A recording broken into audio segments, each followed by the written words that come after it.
দূর হয়ে যাবে বাধা সব।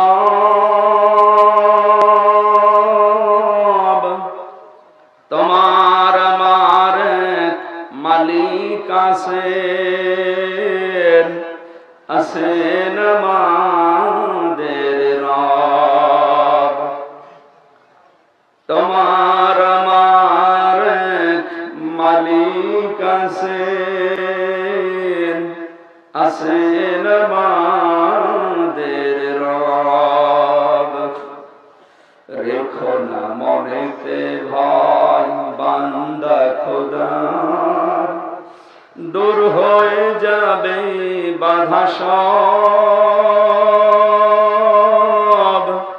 তোমার আমার মালিক আছেন, আছেন আমাদের রব, আছেন আমাদের রব। আলহামদুলিল্লাহ।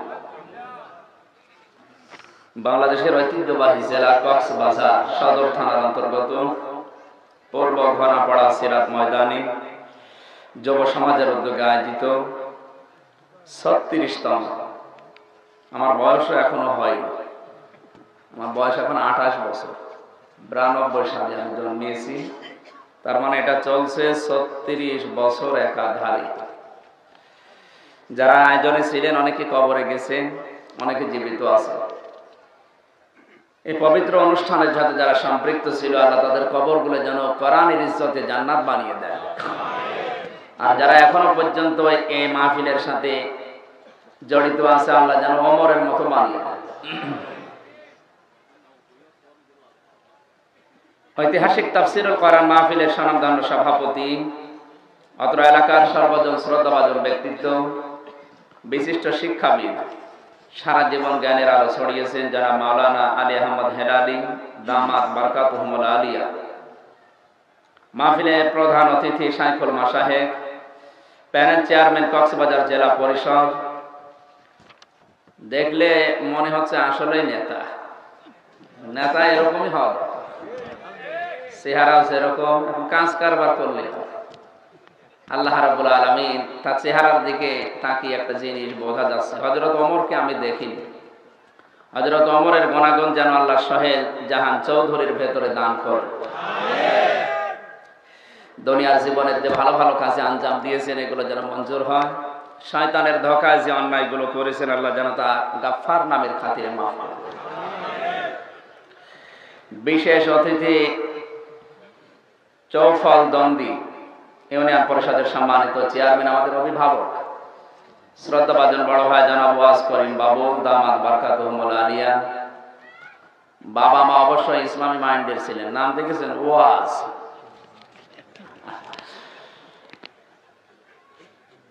কিয়ামতের ময়দানে মানুষকে মাফ করার জন্য আল্লাহ যখন কিছুই পাবে না তখন দেখবে ওর নামটা কেমন। অনেকের নাম এমন থাকে যে নাম শুনলে রাগ হয়, নাম রেখে দিয়েছে কুকুর, ওর দাদি ডাক দিচ্ছে ওই কুকুর, একটা নাম হল। অবশ্যই তার বাবা মা এই লাইনের মানুষ যারা কোরআন হাদিস অন্তত পড়েছে। ওয়াজ করিম বাবুল আল্লাহ রাব্বুল আলামিন আমাদের অভিভাবককে যেন হায়াতের তাজ্জেবা সিহাতে কলিয়া দান করেন। এতক্ষণ যারা আলোচনা রাখলেন, বিশেষ করে মাওলানা হোসাইন আহমেদ মাহফুজ, মাওলানা আলমগীর হোসেন, সুরের জগতে আমাদেরকে মাতিয়ে রেখেছিলেন, যার এক একটি ইসলামী গান, গজল, নাসিদ আমার 1-1.5 ঘন্টা আলোচনার সময়। সুর সম্রাট প্রখ্যাত ইসলামী সঙ্গীত শিল্পী বড় ভাই জনাব মশিউর রহমান লিটন, ঢাকা। জনপ্রিয় গীতিকার ও সুরকার জনাব নিয়াজ মাহমুদ। এখানে যারা কথা বললেন বিশেষ অতিথি হিসাবে, আল্লাহ সবার কথাগুলোকে আমল করার তৌফিক দান করুন। মঞ্চে বসা ওলামা একরাম, সামনে বসা মুসলমান ভাইরা, পর্দার আড়ালের সম্মানিতা মা এবং বোনেরা, প্রশাসনের ভাইরা, প্রাণপ্রিয় কক্সবাজারবাসী, দল মত জাতি বর্ণ ধর্ম নির্বিশেষে কোরআনের অনুষ্ঠানে যারা ইবাদত মনে করে এসেছে, খুশি হয়ে বলেন আলহামদুলিল্লাহ। এটা কিন্তু ইবাদত চলছে অলরেডি। নবীজি বলেন কোরআনের একটা আয়াত বোঝার জন্য যদি কেউ 1 ঘন্টা ব্যয় করে আর ওটা যদি রাতের বেলা হয় তো 500 রাকাত নফল নামাজ পড়লে যে সওয়াব হয় আল্লাহ তাকে ওই সওয়াব দান করে। তাও যেমন তেমন নামাজ না, কবুল হওয়া নামাজ। আমরা যা নামাজ পড়ি সবই তো কবুল হয়ে যায় নাকি? অনেক মানুষ নামাজে দাঁড়িয়ে কয়টা ফ্যান আছে গনি, এদিক ওদিকে তাকায়, কেউ আর পায়জামা ধরে টান দেয়। আমি কুষ্টিয়া জেলার হালসা নামাজে দাঁড়ালাম মাগরিবে, দ্বিতীয় রাকাতে বিদ্যুৎ চলে গেল। পাশে এক মুরব্বী বলছে আজ যা কারেন্ট চলে গেল। যাই, নামাজের ভেতরে তার মানা করা যায় না। নামাজ শেষ করে বলল, মুরব্বী নামাজে আর কাম 13 ফরজ, এ আজ যা কোন ফরজ? বলছে বাবাজি ওই যে কারেন্ট চলে গেল। আর আমার মুখ দিয়ে এমনি বের হয়ে গেল, কি করব? নামাজে কি বের হচ্ছে ও টের পাচ্ছে না। ও নামাজ হয়? নামাজ ভাঙার যতগুলো কারণ আছে তার ভেতরে এটা অন্যতম, যে নামাজে বেখেয়াল হয়ে যাওয়া। কথা বুঝতেছেন? আমলে কাসির করা, এদিক ওদিকে তাকানো, মন এদিক ওদিকে চলে গেলে ওটা আর নামাজ থাকে না। সুতরাং ওই রকম নামাজ না। যারা নামাজ আদায় করেছেন, 2 রাকাত নামাজ পড়তে 60,000 মাসালা লাগে। কত? এখানে আমরা যারা আছি অন্তত সিরিয়াল হিসাবে বলতে পারবো না, কিন্তু আদায় হয়ে যায় অনেকগুলো। তারপর অনেক কিছু বাদ চলে যায়। অন্তত ফরজ 13টা আর ওয়াজিব 14টা, এগুলো যদি কেউ বাদ দেয় আর অন্য বাকি যত কিছু আদায় করে নামাজ আর নামাজ থাকে না। কথা বুঝতেছে? বিশেষ করে ওয়াজিব বাদ গেলে সসিজদা দিলে, জরিমানা দিলে নামাজ হয়। আর ফরজ যদি বাদ যায় ওর নামাজ, বলেন না কেন? এই যে ফরজ বাদ গেলে আর নামাজ হয় না কেন বলেন তো? আমরা কিন্তু গতানুগতিক কথা বলি না।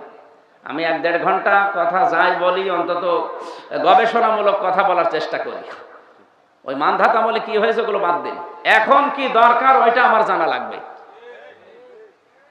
নামাজের ফরজ যে কোনো বিষয়ে, ইসলামের যে ইবাদত গুলো আছে, পুরা কোরআনে আল্লাহ তার আইন দিয়েছেন 500। কত? তার ভেতরে সালাত বা নামাজ একটা। এরকম এখনো আইন আছে 499টা। কথা বলে না কেন? যত ইবাদত পাবেন তার মৌলিক কিছু জিনিস আছে। মৌলিক মানে ফরজ। এটা কিন্তু এখন ক্লাস চলছে। আমরা বিশ্ববিদ্যালয়ে থাকাকালীন যারা ক্লাস নিয়েছিল সর্বোচ্চ 40 থেকে 45 মিনিট, 40 থেকে 45 মিনিট ক্লাস সব জায়গায় নেওয়া হয়, একেবারে 1 থেকে মাস্টার্স পর্যন্ত। কেন বলেন তো? স্যারদের যোগ্যতা নেই তাই না? হ্যাঁ, আমাকে যারা ক্লাস নিয়ে পড়িয়েছে আমার ইসলামী বিশ্ববিদ্যালয় কুষ্টিয়া, ওনারা বেশিরভাগ শিক্ষক সব মদিনা বিশ্ববিদ্যালয়, আল আজহারে, উম্মুল কোরা, মক্কা, বড় বড় বিশ্ববিদ্যালয় থেকে তারা ডক্টরেট পাস করে এসে ক্লাস নিত। তো তারা ক্লাস নিলে 10-12 ঘন্টা চলে যাবে, আপনি টেরও পাবেন না, এমন যোগ্যতা তাদের আছে। তো সর্বোচ্চ 45 মিনিট। কত? বলেন না কেন? কেন বলেন তো? বলেন। মানুষের মাথার ভেতরে কথা ধরার একটা লিমিট আছে। আপনি সারাদিন বলেই যাবেন, মানুষ শুনিয়েই যাবে না, ওই রকম নিয়ম না। বিশ্বনবী পৃথিবীতে সবচাইতে বেশি যে বক্তব্য দিয়েছিলেন, তার সবচাইতে বেশি সময়ের বক্তব্য ছিল মাত্র 27 মিনিট। কত? বিদায় হজের ভাষণে তার এই 27 মিনিটে তিনি এমন কিছু কথা বলেছিলেন, এখন অনেকে এই 27 মিনিটের বক্তব্য নিয়ে ডক্টরেট করছে, পিএইচডি করছে 5 বছর, তাও কোল কিনারা পাচ্ছে না। আপনি বলেন তো যে কি বললেন তিনি 27 মিনিটে, যে 5 বছর লাগে তাও শেষ হয় না। আর আমরা 3 ঘন্টা ওয়াজ করি, তারপরও মানে ওয়াজ ছাঁটে না। তার মানে আমাদের কথার ভেতরে কোনো মাল মশলা নেই, বলেই যায় আপনি শুনিয়ে যান। এরকম আমাদের দরকার নেই। আপনি 5 মিনিট শোনেন, অন্তত যেন মনে রাখতে পারেন। কথা বুঝতেছেন? তাহলে ফরজ বিষয় যেটা বলছি এটা মৌলিক। ফরজ মানে আরো জোরে বলেন। যেহেতু ক্লাস চলছে, ছাত্রের মতো জবাব দেবেন। দেবেন তো?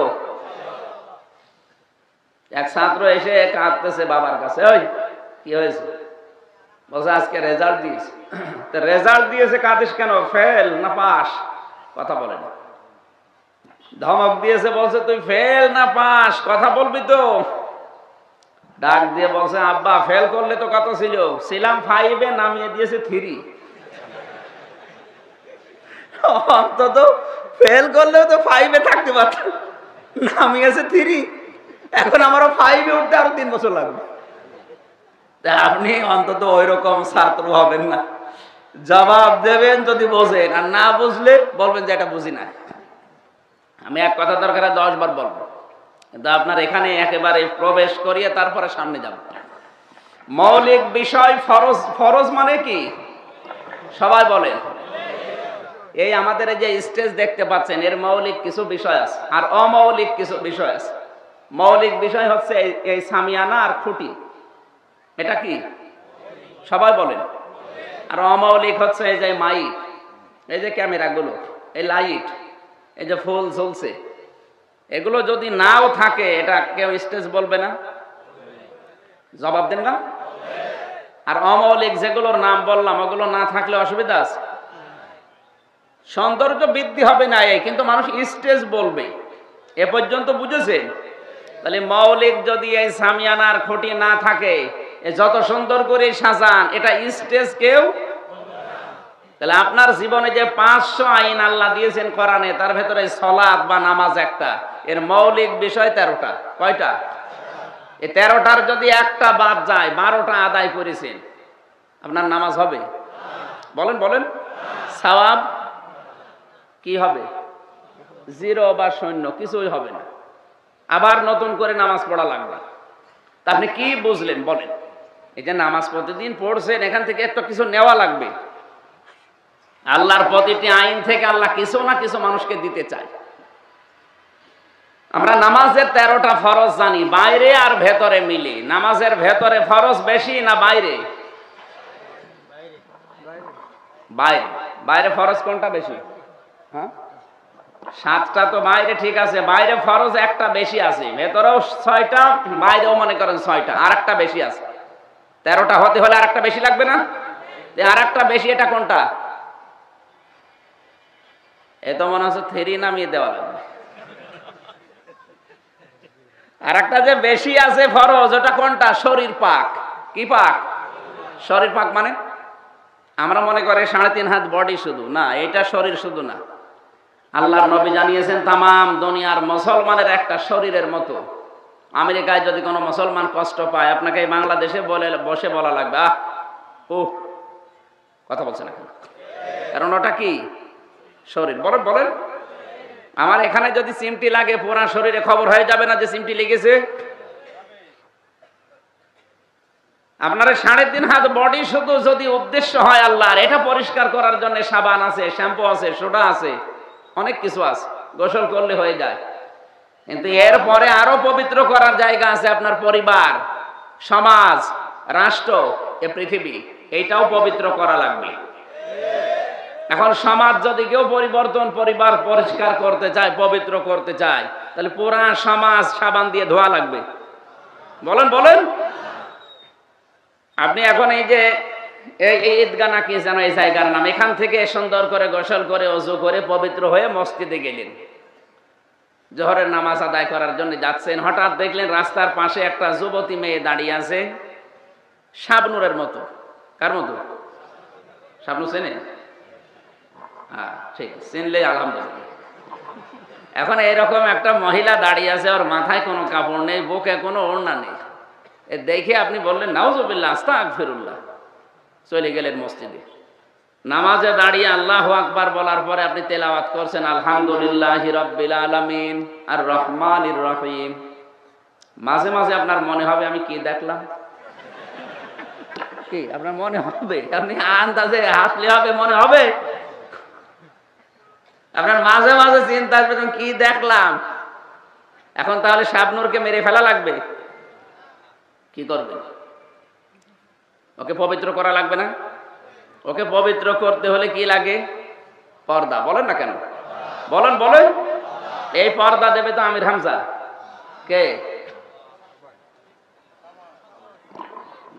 সমাজে যারা দায়িত্বে আছে, আমাদের এই সমাজে, এই দেশে এখন দায়িত্বে আছে 1734 জন। কত? এই 1734 জন প্রধানমন্ত্রী, আমাদের জননী শেখ হাসিনা থেকে শুরু করে আপনাদের উপজেলা চেয়ারম্যান যিনি আছেন উনি পর্যন্ত, এই 1734 জন মানুষ যেদিন হযরত ওমরের মতো তৈরি হবে, বাংলাদেশ একটা মিনি জান্নাত হতে 17 ঘন্টাও সময় লাগবে। আপনি 41 সাল 71 সাল টার্গেট দিয়েছেন, তো অনেক পরে, অত সময় লাগার কথা না। খালি এই 1734 জন মানুষ আমরা ওমরের মতো জবাবদিহিতা দেওয়া লাগে এরকম মানুষ দরকার। আর নামাজের উদ্দেশ্য কিন্তু ওইটাই। তাহলে আমি যেটা এখান থেকে বের করেছি যে ফরজ মানে মৌলিক, এখানে মৌলিক বিষয় হচ্ছে এই সামিয়ানা আর খুঁটি। যদি এই দুইটার একটাও বাদ যায় এটার কোনো মূল্য আর থাকে না। তাহলে নামাজের ভেতরে মৌলিক বিষয়গুলো দিয়ে আল্লাহ কি বোঝাতে চাইলেন যে 12টা আদায় হয়েছে, একটা আদায় হয়নি, তোমার নামাজ যত সুন্দর হোক সওয়াব হবে 0 বা 0। এ পর্যন্ত বুঝেছেন কিনা বলেন? বলেন বলেন। এটা কি একটা ইবাদত? এরকম ইবাদত আছে কত? 500। বলেন না কেন? 500 আছে, আমি একটা বললাম। প্রত্যেকটা ইবাদতের মৌলিক কিছু বিষয় আপনি পাবেন। হজের মৌলিক বিষয় 5টা না 3টা? 3টা বিষয় হজের মৌলিক, ফরজ আর ওয়াজিব 5টা। যাকাত দেওয়া লাগে 8টা জায়গায়। কয় জায়গায়? রোজার ফরজ আছে 2টা। এরকম প্রত্যেকটি ইবাদতে দেখবেন যে ফরজ পাবেন 2টা, 5টা, 7টা, 3টা, 13টা এরকম আছে। এগুলো যদি বাদ যায় আর বাকি অমৌলিক এই ফুল যত সুন্দর করে লাগান, এ মাইক যত ভালো দেন, এ টেবিল লাগান, এ চায়ের কাপ দেন, এগুলো না দিলেও এটা স্টেজ মানুষ বলবে। কিন্তু ফরজ হচ্ছে মৌলিক বিষয় বাদ গেলে আর মানুষের মূল্য বলেন না কেন?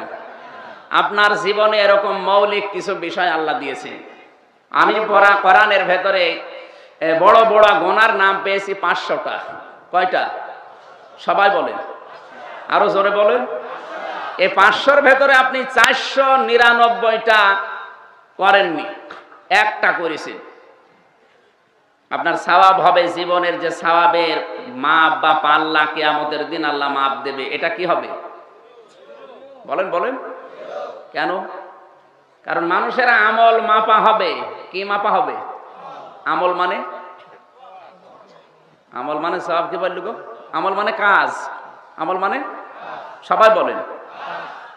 এখন এই যে ঘরটা দেখতে পাচ্ছেন, কেউ যদি বলে এই ঘরটা মেপে দেন, মাপ দিয়ে দেন, এটা কি দাড়ি পাল্লায় তুলে দেবেন? কিভাবে মাপবেন?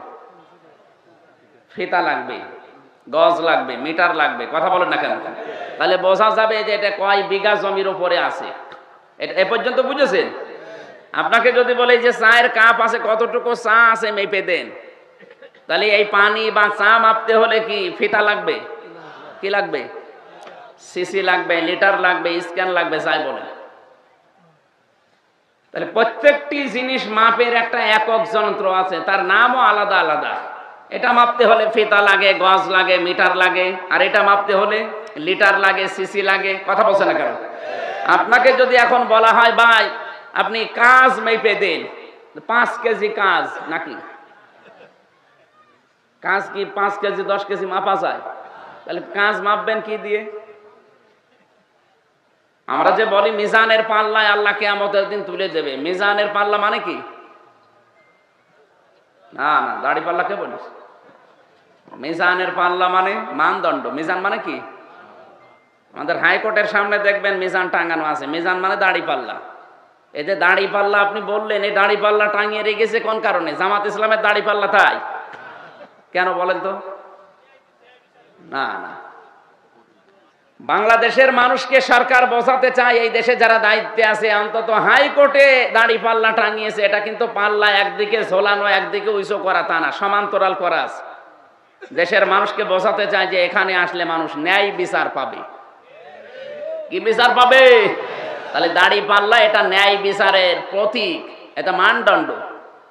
কিয়ামতের দিন আল্লাহ আপনাকে আমল বা কাজ মাপবে, এটা দাড়ি পাল্লায় তুলে না। কাজ মাপার একটা যন্ত্রের নাম আছে, যেমন এটা মাপার যন্ত্রের নাম আছে, এই পানি মাপার একটা যন্ত্রের নাম বললাম, কাজ মাপার একটা যন্ত্রের নাম আছে। কি বলেন? না, আমি ওইভাবে কথা বললে হবে না, আমি তাহলে মোনাজাত করে দেবো। আপনি যদি না বোঝেন আমি আবার শুরুতে যাব। কাজ মাপতে হয় কি দাড়ি পাল্লায় তুলে দিয়ে, মিটার দিয়ে, গজ দিয়ে, সিসি লিটার দিয়ে, কি দিয়ে মাপে বলেন? না না, হয় না। কোন এলাকায় আসলাম এটা?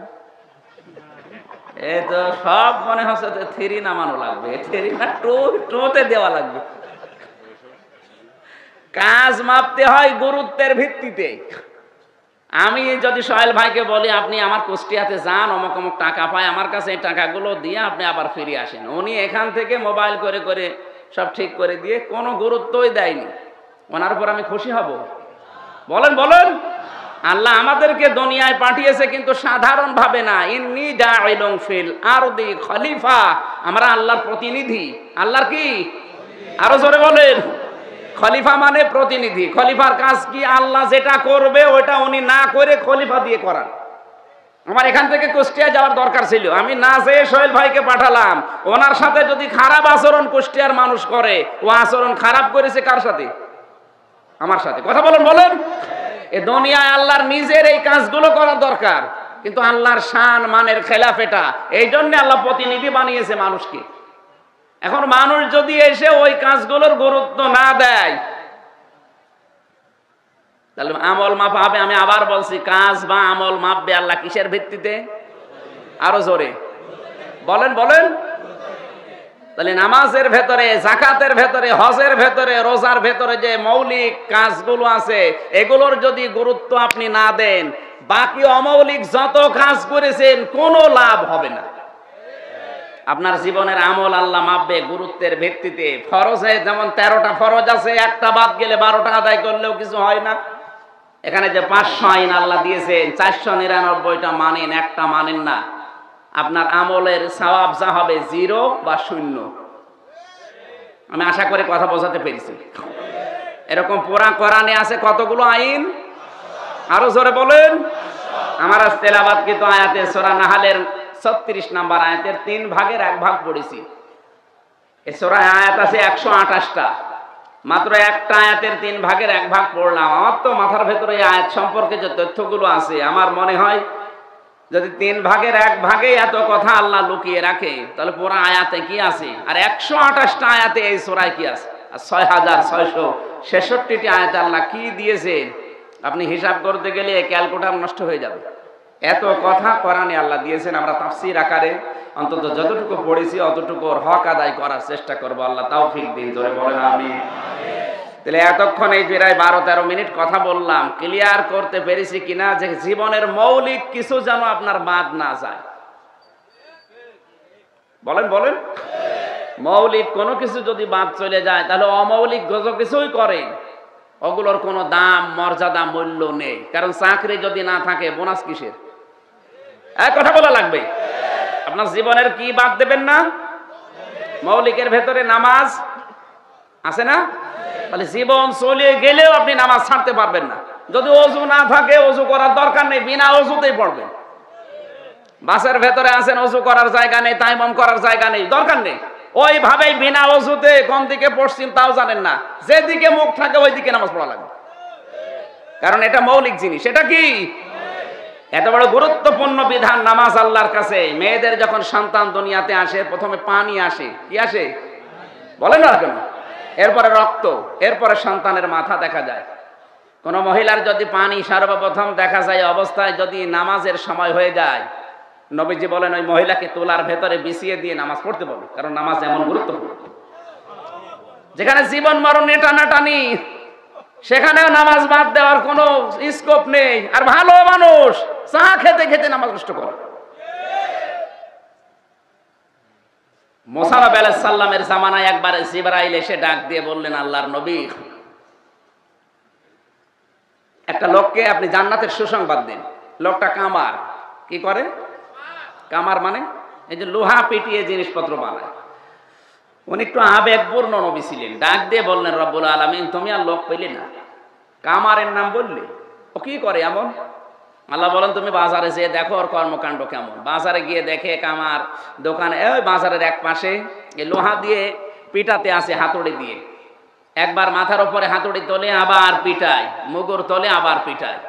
ওই জামানায় নামাজের যে সিস্টেম ছিল, আমাদের যেমন আজান দিলে মনে করে যে নামাজের সময় হয়ে গেছে, ওই জামানায় হয়তো একটা ছিল আওয়াজ, যে আওয়াজ দিয়েছে নামাজের জন্য, ওই মুগুর ছিল মাথার উপরে, পেছন দিক থেকে ফেলে দিয়ে পবিত্র হয়ে নামাজে দাঁড়িয়ে গেছে। হযরত মুসা ডাক দিয়ে বললেন, আল্লাহ, তুমি যে এই লোকটাকে জান্নাত কেন দেবে আমি বুঝতে পেরেছি। এই লোকটা কিন্তু মুগুরটা লোহার উপরে পিটিয়ে এরপরে নামাজ পড়তে পারতো, কিন্তু তোমার আদেশ চলে এসেছে, ও লোহার দিকে মুগুরের দিকে ওর আর খেয়াল নেই, পেছনে ফেলে দিয়েই তোমাকে সেজদা দেওয়ার জন্য দাঁড়িয়েছে। যে লোকটা তোমার বিধান এত বেশি তামিল করে তাকে তুমি জান্নাত না দিয়ে পারো না। এমন গুরুত্বপূর্ণ বিধান, এরকম কতগুলো বিধান আল্লাহ কোরআনে দিয়েছেন, আরো জোরে। এর একটাও যদি আপনার জীবনে বাদ যায় আর বাকি সুন্নত নফল মুস্তাহাব মুবাযাই করেন, কোনো দাম। আলহামদুলিল্লাহ, আমার মনে হয় মাথায় যদি মগজ থাকে আপনি পরিবর্তন হবেন। কথা বেশি বলা লাগে না, 10 ঘন্টা ওয়াজ করার দরকার নেই, 5 মিনিটই যথেষ্ট যদি আপনি ওই রকম মন মগজ নিয়ে শুনতে পারেন। যেহেতু দল মত নির্বিশেষে তাফসীরুল কোরআন মাহফিলে আমরা এসেছি, জবান যাদের আছে শুরুতে আমরা বলছি আল্লাহর প্রশংসায় আলহামদুলিল্লাহ। এই যে একটা কথা বললেন না আলহামদুলিল্লাহ, এর ভেতরে শব্দ আছে 3টা। আলহামদু, এই 3টা শব্দ আছে, 3 27 কত হয়? হ্যাঁ, 3 27 কত হয়? এতগুলো স্তর পার করার পরে আলহামদুলিল্লাহ শব্দটা বের হচ্ছে।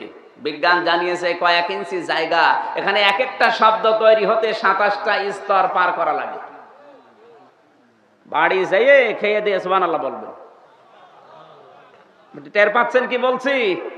এতটুকু জায়গা থেকে একটা কথা তৈরি হতে কমপক্ষে 27টা স্তর ধ্বনি পার করা লাগে, এরপর একটা কথা তৈরি হয়। তাহলে কথা বললেন আপনি 3টা, এর ভেতর 3 27টা স্তর পার করে আপনার আলহামদুলিল্লাহ বের হচ্ছে। আল্লাহর নবী জানিয়েছেন এই যে স্তরগুলো পার করা লাগে, একটা স্তর যদি আল্লাহর ফেরেশতারা দায়িত্ব পালন না করে, প্রতিটি স্তরে একটা করে ফেরেশতা দায়িত্ব পালন করছে।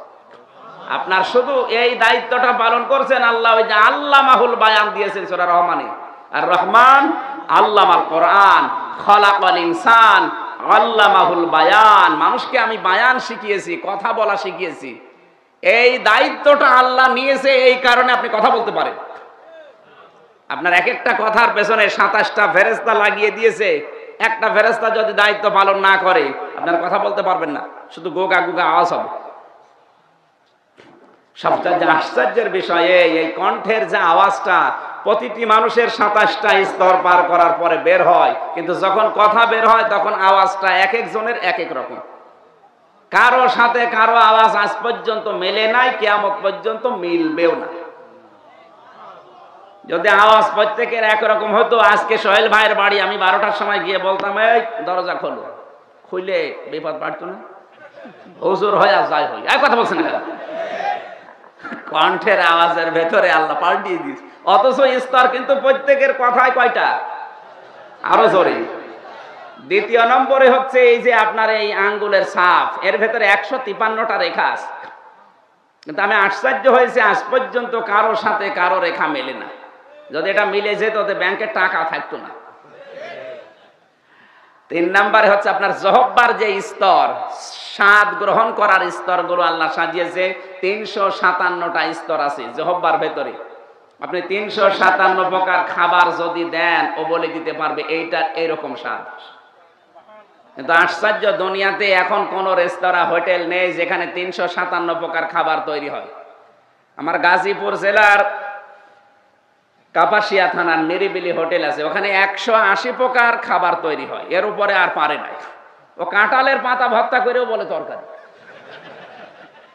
ওই মালিক তোতা মিয়া নাম, বললাম ভাই আপনি এত তরকারি পান কোথায়? 180 প্রকার। বলছে কাঁঠালের পাতা ভর্তা করে, বলি এটাও আরেকটা। কলার পাতা ভর্তা, এটাও তরকারি। তাহলে সব মিলিয়ে কত? আর আপনার জহব্বার ভেতরে আল্লাহ স্তর দিয়েছে 357টা। যত খাবার পৃথিবীতে এখন অন্তত তৈরি করার সম্ভব না। আরো আশ্চর্যের বিষয় আপনার এই চামড়া। আমার এই 3.5 হাত বডির ভেতরে 9768 প্রকার চামড়া আছে।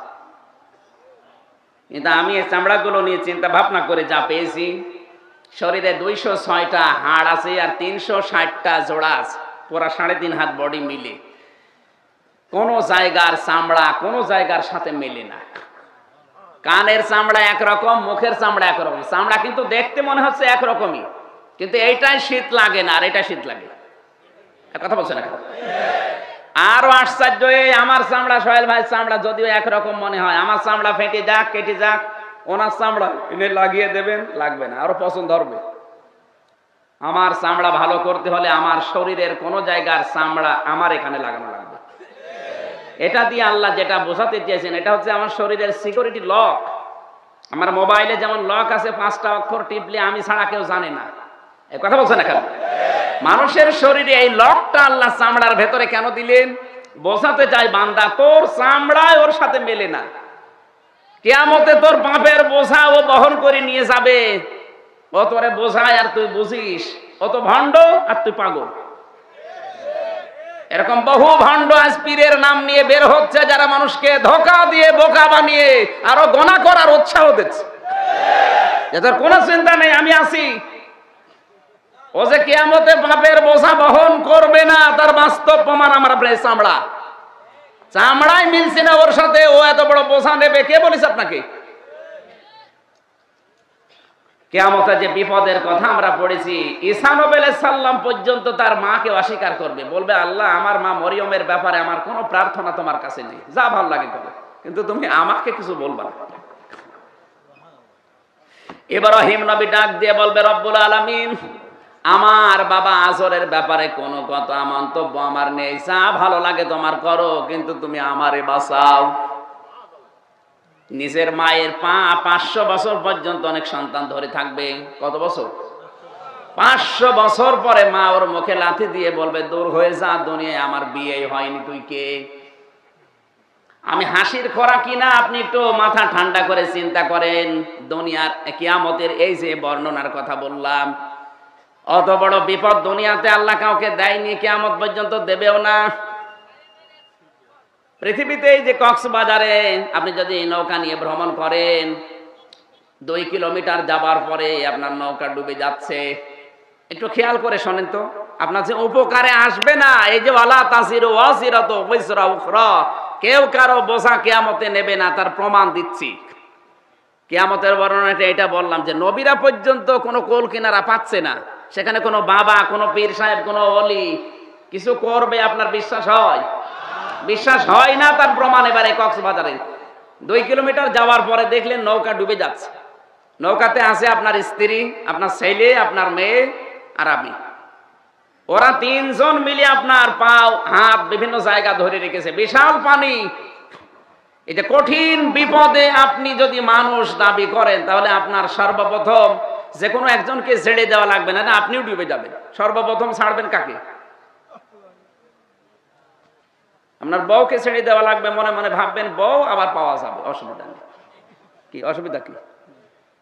ও বউ হারিয়ে গেলে, মরে গেলে যাক, অন্তত সন্তান দুটো বেশি থাক, এ উদ্দেশ্য করে বউকে আপনি ছেড়ে দিলেন, ও ডুবে চলে গেল। এখনো আছে 2 জন, একজন ছেলে একজন মেয়ে। এবার কাকে ছাড়বেন বলেন তো? মেয়েকে ছাড়া লাগবে, কারণ আপনার সিদ্ধান্ত ওই সময় বুদ্ধি আসবে না, আমার ছেলে থাকলে পরবর্তী প্রজন্ম আমার তৈরি হবে। কথা বললেন না কেন? এই হিসাব করে আপনি মেয়েটাকে হাত ছেড়ে দেবেন, যা। এরপর চিন্তা করবেন আমার তো বাঁচা লাগবে, আমি আর কতক্ষণ ধরে রাখবো। এবার ছেলেকেও রাখবেন না, শেষ পর্যন্ত যদি হয় যে ছেলেকে অন্তত পায়ের নিচে দিলে হলেও একটু দাঁড়িয়ে থাকার চেষ্টা চালাবেন। এটা কি বাস্তব না বানাচ্ছি? এরকম হতে পারে। আপনি একটু কক্সবাজারে 2 কিলোমিটার নদীর ভেতরে যে ডুবে যান, দেখেন।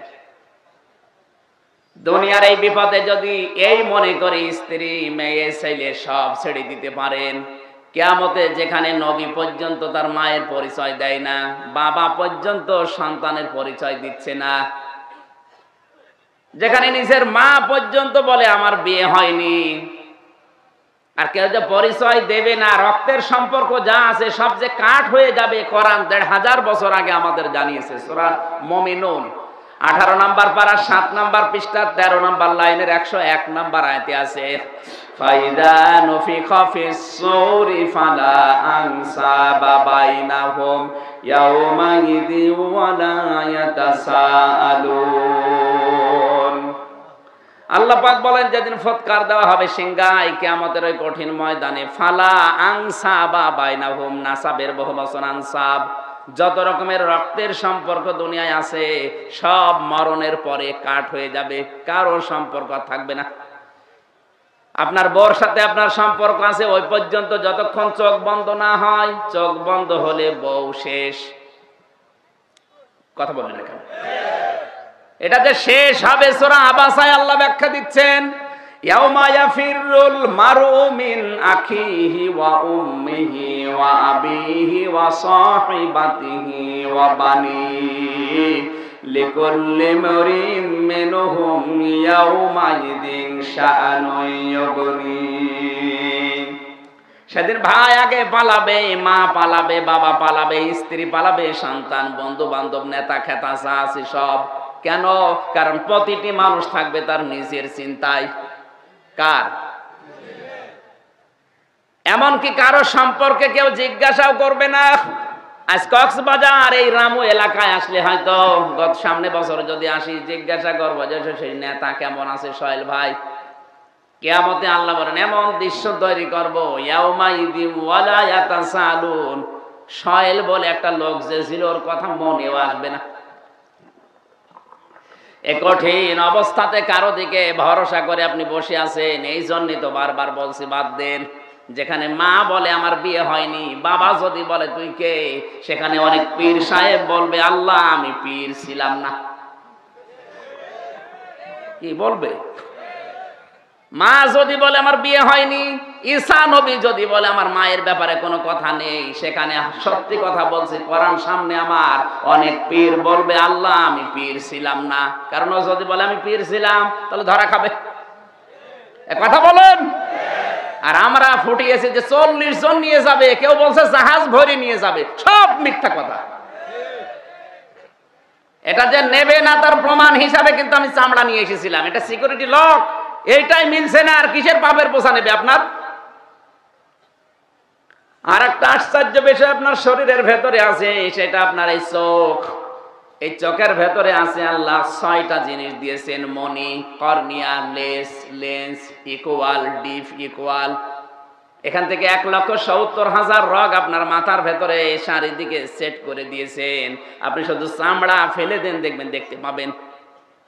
1,70,000 এই চিকন চিকন সূক্ষ্ম সূক্ষ্ম রগগুলো মাথার 7টা জিনিস আল্লাহ ভরেছেন।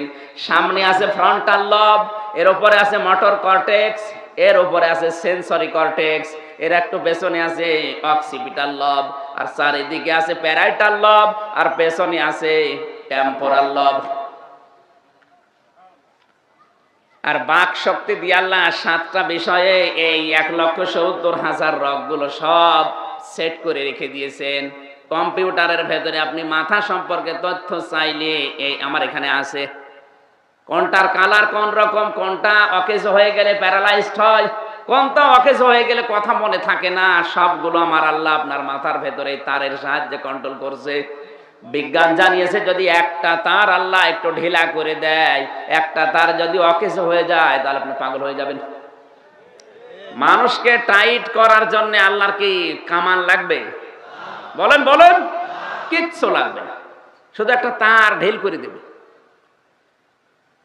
কিছু পাগল মানুষ, ভালো মানুষ পাগলামি করে, দেখেন না করে কেন?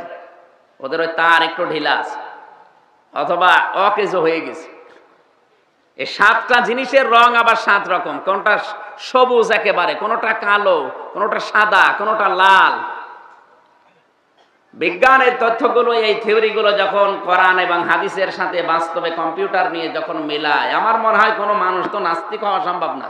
ও যদি সত্যিই কোরআন হাদিস এইভাবে পড়ে, ও সেজদা দিতে বাধ্য হবে। আমি যে কথা নিয়ে শুরু করেছিলাম আপনার মনে আছে কিনা আমি জানি না, আমি কিন্তু মূল বিষয়ে ছিলাম এই আপনার জীবনের মৌলিক কোনো কিছু বাদ দিয়ে কারো উপরে ভরসা করে কোনো লাভ নেই। তার ভেতরে নামাজ একটা, যাকাত একটা, রোজা একটা, এরকম 500। আমরা আজকে আলোচনার ভেতরে 9টা বিষয় বলবো। এরকম 500-র ভেতরে কয়টা? বলেন বলেন বলেন। খুব ভালো করে ঠান্ডা মাথায় এই 9টা বিষয় আজকে নিয়ে যাবেন। আমরা 1-1.5 ঘন্টার ভেতরে যেহেতু বলতে শেষ করতে চেয়েছিলাম, আমরা শেষ করবো ইনশাআল্লাহ। আল্লাহ যেন আমাদেরকে সামারাইজ করে কথাগুলো শোনার তৌফিক এবং আমল করার সুযোগ দান করেন। জোরে বলেন আমিন। দরুদ আর সালাম পাঠের মাধ্যমে আজকের তেলাওয়াত কিন্তু আয়াতে প্রবেশ করছি। তাফসীর আকারে কথা বলবো, থাকবেন তো? জবান খুলে শয়তানের ওয়াসওয়াসা থেকে আল্লাহর কাছে পানা চান। আউযু বিল্লাহি মিনাশ শাইতানির রাজিম। বিসমিল্লাহির রহমানির রহিম।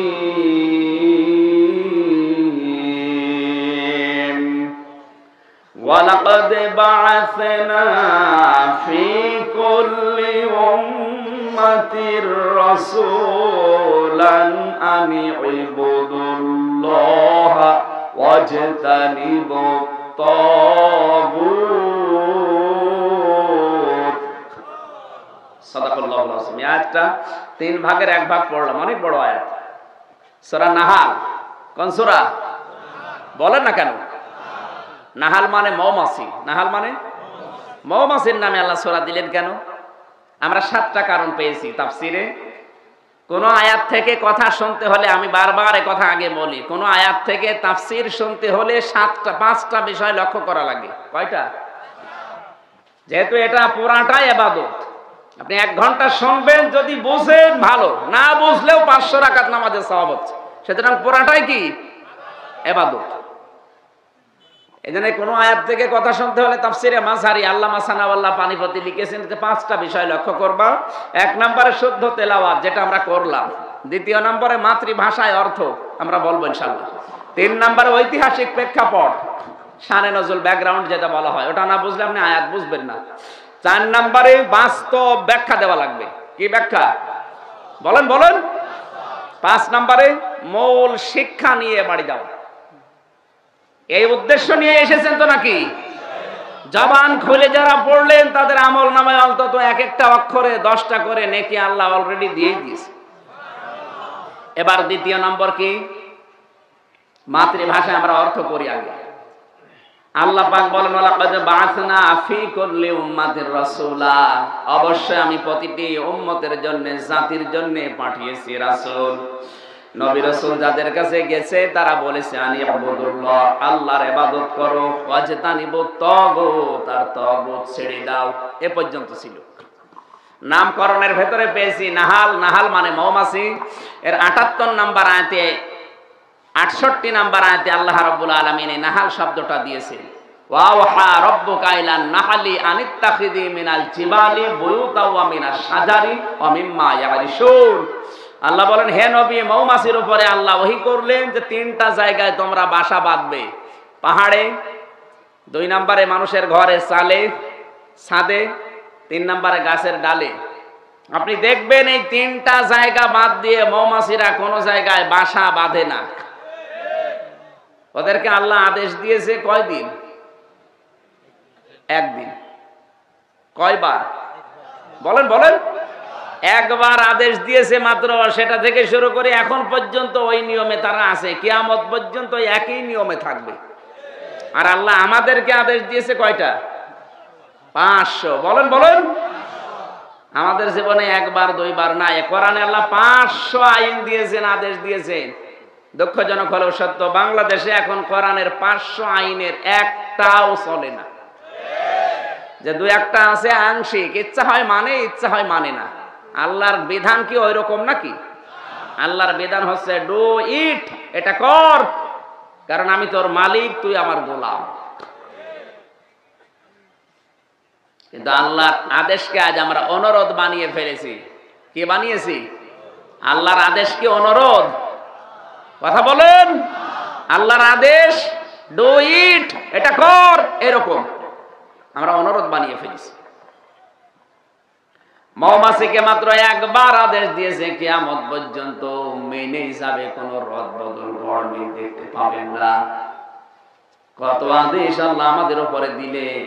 আদেশ তো মানা দূরের কথা, আরো অনেকে আছে তার বান্দা বিরোধিতা করে। মৌমাছির নামে সূরা নাযিল করার পেছনে আমি কারণ 7টা পেয়েছিলাম। তার অন্যতম এই মধু, আল্লাহর এত বড় নিয়ামত যেটা মৌমাছির পেট থেকে বের হয়, পৃথিবীর মানুষকে সুস্থ করার জন্য যেটা কার্যকারী ভূমিকা পালন করে, তার নাম ঔষধ। নাম কি? বলেন না কেন? এই ঔষধের গুণগত মান ঠিক রাখার জন্য পৃথিবীর মানুষ 2টা জিনিস ব্যবহার করে, একটা মদ আর একটা মধু। বিজ্ঞান জানিয়েছে মদের চাইতে মধুর উপকারিতা ঔষধের গুণগত মান ঠিক রাখার জন্য সবচেয়ে বেশি ভূমিকা পালন করে। এই জন্য মানুষ যদি রোগ মুক্ত থাকতে চায় ও যেন মধু বেশি পান করে। মধু যদি বেশি বেশি আপনি পান করতে পারেন, এমনকি কোনো গর্ভবতী মেয়েকে মধু যদি বেশি খাওয়ানো যায়, তাহলে তার ডেলিভারির সময় সিজার লাগবে না, নরমাল বাচ্চা হবে। ওরা তো মধু খেতে দেয় না, খেতে দেয় হরলিক্স, আরো চামড়া যেন মোটা হয়। আমার ভাইরা, নামকরণের ভেতরে অনেক কথা ছিল, আমি যেন সামারাইজ করছি সব বাদ দিয়ে দিয়ে, কারণ আমরা 1.5 ঘন্টার সময় নিয়েছিলাম, 1.5 ঘন্টা পর্যন্তই বলবো। 3 নম্বরে আমরা তাফসিরে যাচ্ছি। ওয়া লাকাদ বাআসনা, ওয়া মানে এবং, লাকাদ মানে অবশ্যই। যারা আরবি বোঝে তাদেরকে বলেন তো এই কথা শুরু করার আগে আল্লাহ তাকিদ দিয়েছেন, জোর দিয়েছেন, গ্যারান্টি দিয়েছেন 3 বার। ওয়া একটা, লাম একটা, কদ একটা। ওয়ালাকাদ অবশ্যই অবশ্যই অবশ্যই। বাসা মানে পাঠানো, না মানে আমরা। কি বোঝালেন না দিয়ে? যারা কোরআন বুঝতে চান একটু খেয়াল করেন। বাস না না দিয়ে বাস্তু বললে অর্থ হয়ে যেত বাস্তু মানে আমি পাঠিয়েছি, আর বাস না মানে আমরা পাঠিয়েছি। আল্লাহ কয়জন বলেন না কেন? লাউ কানা ফীহিমা আলিহাতুন ইল্লাল্লাহু লাফাসাদাতা ফাসুবহানাল্লাহি রাব্বিল আরশি আম্মা ইয়াসিফুন। আল্লাহ পাক সূরা আম্বিয়ার ভেতরে জানিয়েছেন, আল্লাহ যদি 2 জন হতো তাহলে 2 জনই ধ্বংস হয়ে যেত। একজন বলতে আজকে বৃষ্টি দেব, আর একজন বলতো না বৃষ্টি দেব, রোদ দেব, 2 জন মারামারি করে মরতো। এজন্য আল্লাহ কয়জন? কাফের মুশরিকরা আমার আল্লাহ সম্পর্কে যেগুলো রচনা করে, মনে মনে ধারণা করে, প্রকাশ করে, সবগুলো থেকে আমার আল্লাহ পবিত্র। তাহলে না এখানে বহুবচন কেন?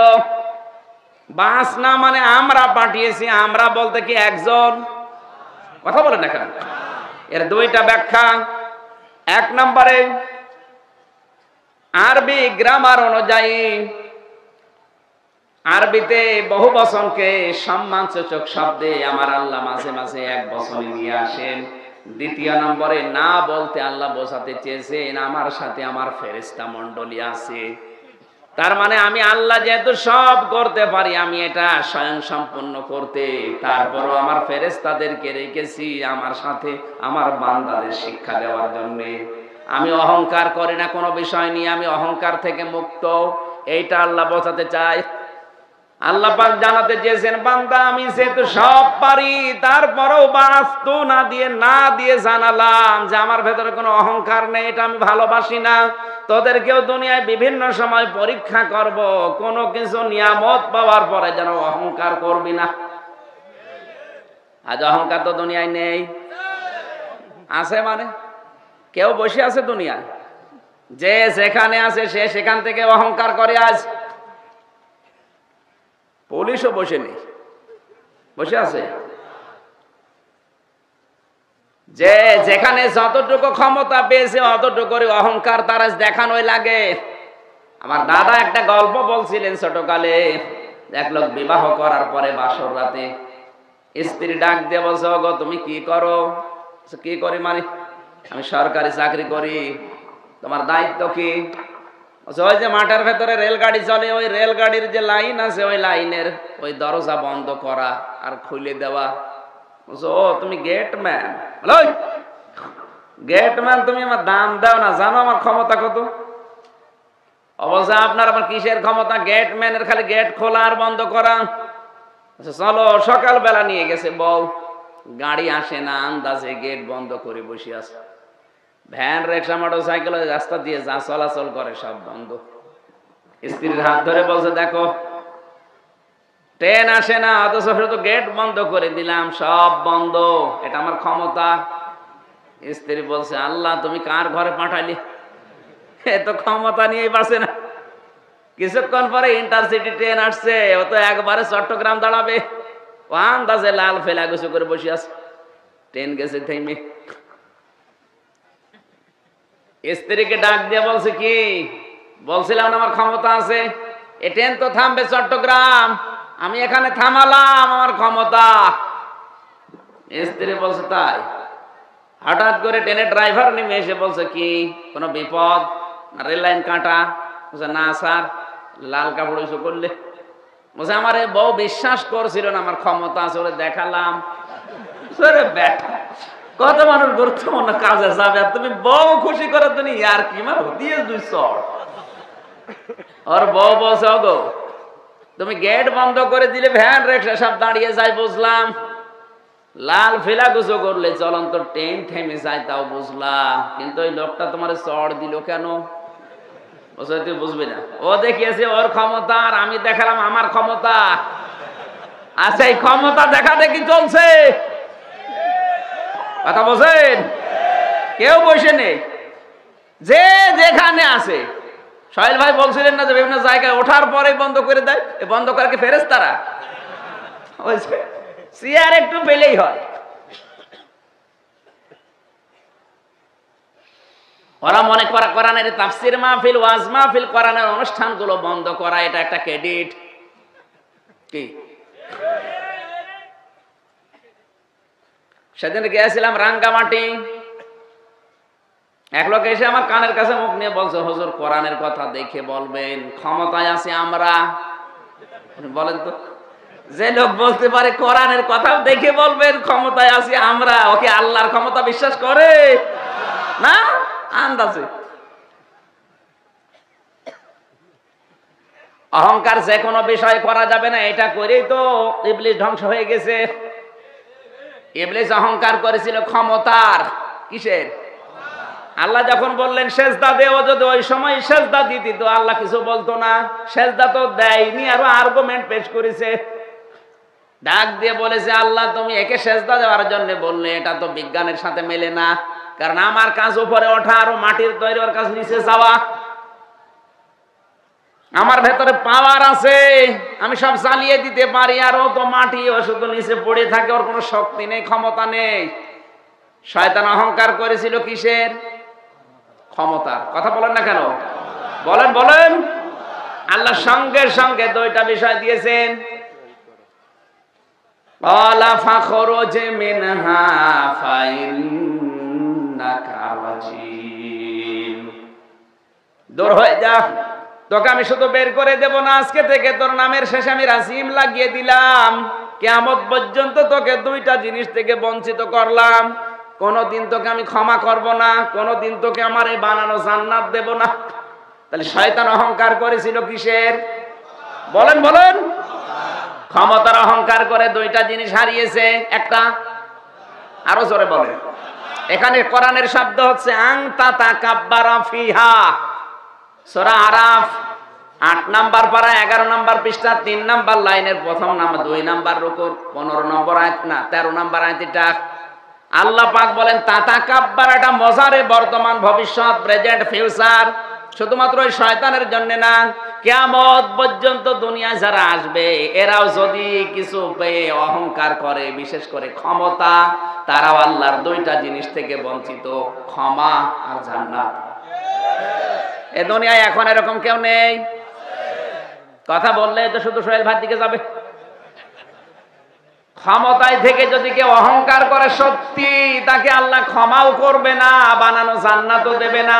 যদি ক্ষমা করে ওনাকে, উনি অহংকার করার পরেও জান্নাতে দেয়, তাহলে শয়তানকেও মাফ করা লাগবে, এক কথা বলা লাগবে।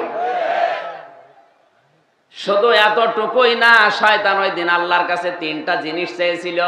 কিয়ামত পর্যন্ত যারা শয়তান মার্কা মানুষ দুনিয়ায় আসবে, ওরাও 3টা জিনিস চাইবে। সূরা আরাফ 14, 15, 16 নাম্বার আয়াত, ক্বালা আনজিরনি ইলা ইয়াউমি ইউবাসুন ক্বালা ইন্নাকা মিনাল মুনজারিন ক্বালা ফাবিমা আগওয়াইতানি লা aqudanna লাহুম ইলা সিরাতাকাল মুস্তাকিম। শয়তান বলেছে রব্বুল আলামিন আমি হায়াত চাই, আমি বাঁচতে চাই, কিয়ামত পর্যন্ত আমার হায়াত বাড়িয়ে দাও। আল্লাহ বলেন দিলাম। আস্তাকান, শয়তান মার্কা মানুষগুলো দুনিয়ায় বেশি দিন বেশি থাকে। কত মানুষ মরে যায়, ও সুসি মরে না। কথা বলে না, চামড়া জড়ো হয়ে যাচ্ছে, ওর মরণ আছে, মরে না। 2 নাম্বারেও বলেছে আমি টাকা পয়সা চাই, পাওয়ার চাই, ক্ষমতা চাই। আল্লাহ বলেন দিলাম। টাকা নাস্তামাম দুনিয়ার দিকে, টাকা পয়সা ক্ষমতা যাদেরই বেশি ওরা আল্লাহ রাসূলের বিরুদ্ধে বেশি। 3 নম্বরে শয়তান বলেছিল ক্বালা ফাবিমা আগওয়াইতানি, আল্লাহ তোমার বান্দাদেরকে ধোঁকা দিয়ে বোকা বানিয়ে জাহান্নামে আমার সাথে নিয়ে যাওয়ার জন্য আমি কিন্তু কোনো খারাপ রাস্তায় যাব না, ভালো ভালো রাস্তার মোড়ে মোড়ে অবস্থান করব। আপনি তাকাবেন দেখবেন সিনেমা হলের সামনে শয়তান পাবেন না, কারণ ও জানে যে এখানে যারা বান্ধবী নিয়ে আসবে এরা আমার চাইতে বড় শয়তান। শয়তানকে আপনি এই যে কক্সবাজারের হোটেলে পাবেন না, কারণ ও জানে যে এখানে যারা নিজের বউ বাদ দিয়ে অন্যের বউ নিয়ে আসে আমার চাইতে খারাপ, ওখানে যায়। শয়তান আসে কোথায়? এই ঈদগায় তাফসীর মাহফিল হচ্ছে, কোরআন থেকে মানুষ বুঝবে, শুনবে, আমল করবে। ও জানে কোরআন যদি মানুষ শোনে, বোঝে, আমল করে, তাহলে আমি যে শয়তানি করে মানুষ ধরে ফেলবে। এই জন্য ওর আসার জায়গা এটা। কত জায়গায় শয়তান বসে আছে, মানুষকে বোঝাচ্ছে। দরকার কি? সময় নষ্ট হবে, ও আমির হামজা রাজনীতি করবে। কথা বলেন না কেন? আমার মনে হয় জিন শয়তান যদি নাও আসে, 2-1টা মানুষ শয়তান 2-1 জায়গায় আছে, এমনকি 2-1 জনকে ধরেছেও, ধরেনি? আমি আবার বলছি, আল্লাহ নিজেকে অহংকার মুক্ত করার জন্য তু না দিয়ে না বহু বচন দিলেন, যে আমার সাথে আমার ফেরেশতারা অন্তত আছে, যদি আমি সব একাই পারি। আর আপনি যে কোনো বিষয়ে একা অহংকার করেন কোন কারণে?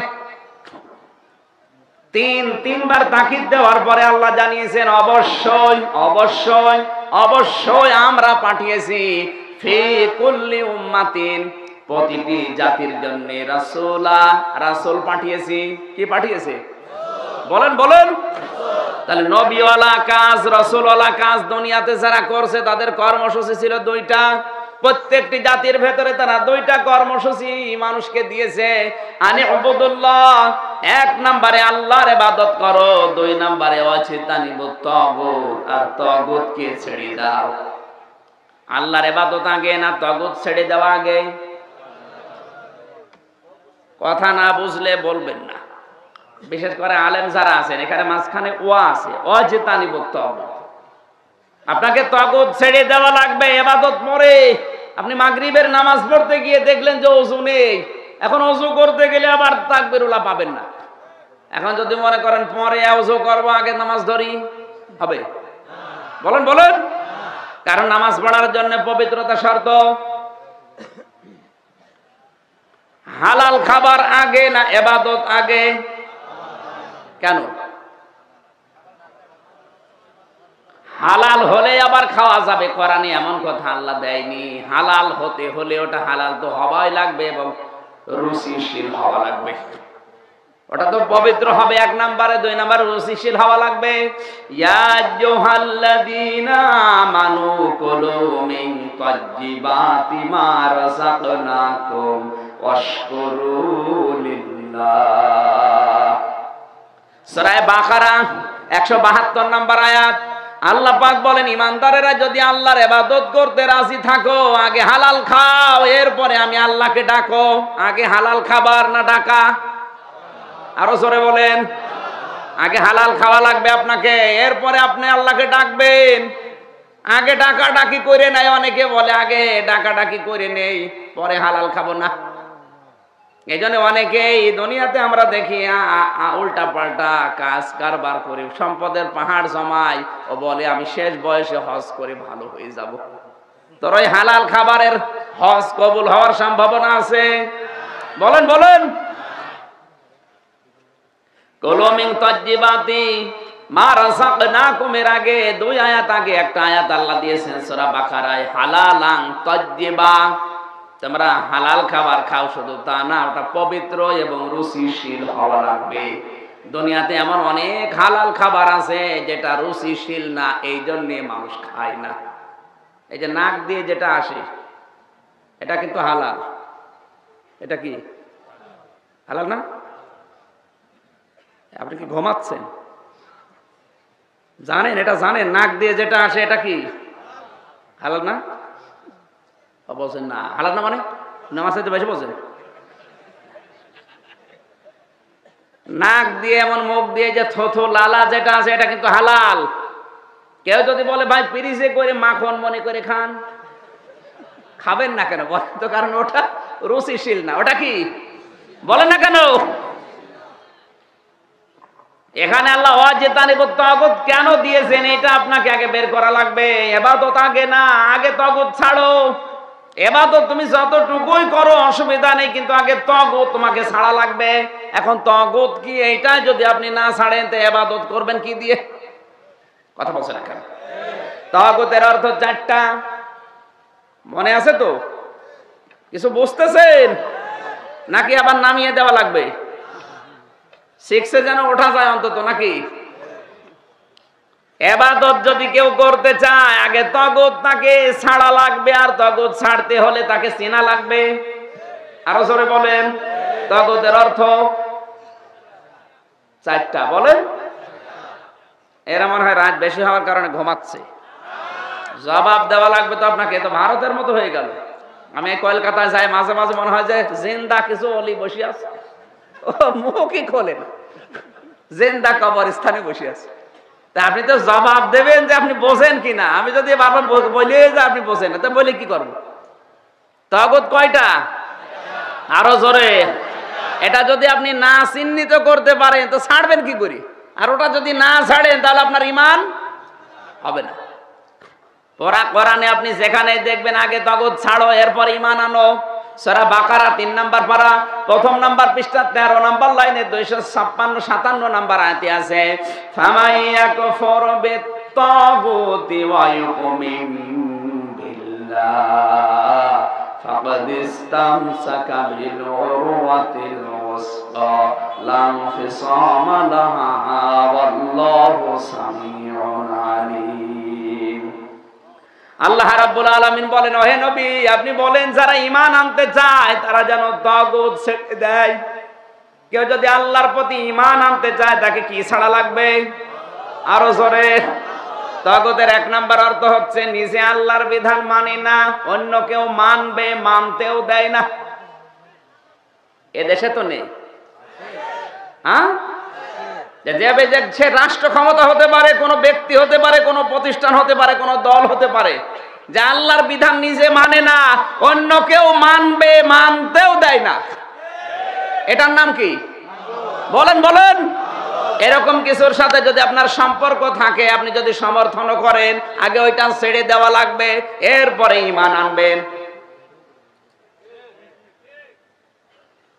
এবার তো অনেকে যে কইলজে লাগবে নাকি?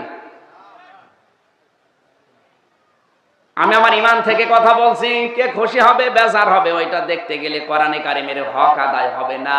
এজন্য তাফসীরুল কোরআন মাহফিল আপনি লিখে দিয়েছেন, যেহেতু হক আদায় করে বলছি, ঈমান আনতে হলে আগে তাগুত আপনাকে ছাড়াই লাগবে। তাগুত না ছেড়ে যদি তাগুতকে কেউ সাপোর্ট করে, এটা আছে সূরা আরাফ 8 নাম্বার পারা 20 নাম্বার পৃষ্ঠার 3 নাম্বার লাইনের 83 নাম্বার আয়াত। আমি বাংলাদেশে প্রায় 42টার উপরে তাফসীর দেখেছি। বিশ্ববিদ্যালয়ে থাকাকালীন সব মুফাসসির এই আয়াতের ব্যাপারে এক কথা লিখেছেন। আসরের সময় 2 জন ফেরেশতা আল্লাহ পাঠিয়ে দিলেন লূত নবীর কাছে, ডাক দিয়ে বলে, আল্লাহর নবী আমরা এখানে আল্লাহর গজব মাগরিবের সময় নাযিল করব, আপনার উম্মতদেরকে নিয়ে আপনি চলে যান, কিন্তু সাবধান আপনার স্ত্রীকে নেবেন না। ফাআনজাইনাহু ওয়া আহলাহু ইল্লা ইমরাআতাহু কানাত মিনাল গাবিরিন। আপনার উম্মত যা আছে নিয়ে চলে যান, কিন্তু স্ত্রীকে নেবেন না। প্রশ্ন আসতে পারে, লূত নবীর স্ত্রীর চরিত্র খারাপ ছিল? বলেন বলেন। পৃথিবীর কোন নবীর স্ত্রীদের চরিত্র খারাপ ছিল না, তারা চরিত্রহীনাও ছিল না। কারণ কোন হারাম রক্তের ভেতরে আল্লাহ নবীদের রক্ত প্রবেশ করার নাই। কারণ নবীরা নেতৃত্ব দেবে, এ পৃথিবীর নেতা হবে, গাইডলাইন দেবে, মানুষকে পথ দেখাবে। নেতায় যদি অবৈধ হয় তো পথও হবে অবৈধ। এই জন্য পৃথিবীর যত নবী সব ছিল বৈধ। কি ছিল? বলেন বলেন। তাদের মা বাবা যদিও খারাপ ছিল, তারপরেও কোনো হারাম রক্ত, হারাম কাজ তাদের দিয়ে আল্লাহ করার নাই। কোন নবী যেমন জেনা করেনি, কোন নবীর স্ত্রী পর্যন্ত জেনা করেনি। প্রতিটি নবীর স্ত্রীর চরিত্র ভালো ছিল, লূত নবীর স্ত্রীর চরিত্র ভালো ছিল, সে চরিত্রহীনা ছিল না। কিন্তু গজব নাযিল হওয়ার পরে আল্লাহ তাকে ধ্বংস করে জাহান্নামে পাঠিয়ে দিলেন। একটাই মাত্র কারণ, 42টা তাফসীরের সামারাইজ বলছি। আমি নিজে ভার্সিটিতে থাকাকালীন কেন্দ্রীয় লাইব্রেরিতে 42টা একটা একটা করে মিলিয়ে এটা পেয়েছি, লূত নবীর স্ত্রীকে আল্লাহ ধ্বংস করে জাহান্নামে দেওয়ার কারণ একটাই, তার চরিত্র ভালো ছিল, সে চরিত্রহীনা ছিল না। কিন্তু সে তলে তলে চরিত্রহীনদেরকে সাপোর্ট করত। ওই জামানায় পুরুষে পুরুষে জেনা করতো, এই মহিলা তলে তলে সাপোর্ট করতো, আরো সাহায্য করত। নিজের চরিত্র ভালো ছিল কিন্তু নিজে কাজ না করলেও সাপোর্ট করত। একজন নবীর স্ত্রী, তাও সাধারণ নবী না, জলিলুল কদর নবী হযরত লূত, তার স্ত্রী হওয়ার পরও তার নিজের স্ত্রীর চরিত্র ভালো, চরিত্রহীনা না। শুধু চরিত্রহীনদেরকে সাপোর্ট করার কারণে যদি আল্লাহ তার ধ্বংস করে। আপনাকে অনেকে মনে করছে আমি নামাজ পড়ি, রোজা করি, আমার বউ পর্দায় থাকে, আমার ব্যবসা হালাল, আল্লাহ আমার জাহান্নামে দেবে। মানে কি দেখে দেবে? কি দেখে দেবে টের পাচ্ছেন না? পাচ্ছেন? আপনি ভালো, আমিও জানি আপনার ব্যবসা হালাল, আপনার বউ পর্দা থাকে, আপনি এমন মানুষকে সাপোর্ট করেন যার চরিত্র শয়তানের চাইতে খারাপ। এই বাংলাদেশের কথা না, ওই মায়ানমারে। এগুলো হয়তো এলাকায় কেউ টের পায় না, তাই এগুলো সব কুষ্টিয়ায় আছে। এমন নেতা মুখ খুঁজে পাওয়া যাচ্ছে না, শুধু গোপ, দাড়ি তো নেই। একদিন এক চাষাকে কুষ্টিয়ার বড় বাজারে বলছে, চাষা মোষগুলো তো কয়েকদিন আগে দেখলাম কাঁচা, পাকলো কবে? বলছে ভাতিজা মোষ পাকা না, দুধ খেয়েছে যে সর নিয়ে গেছে।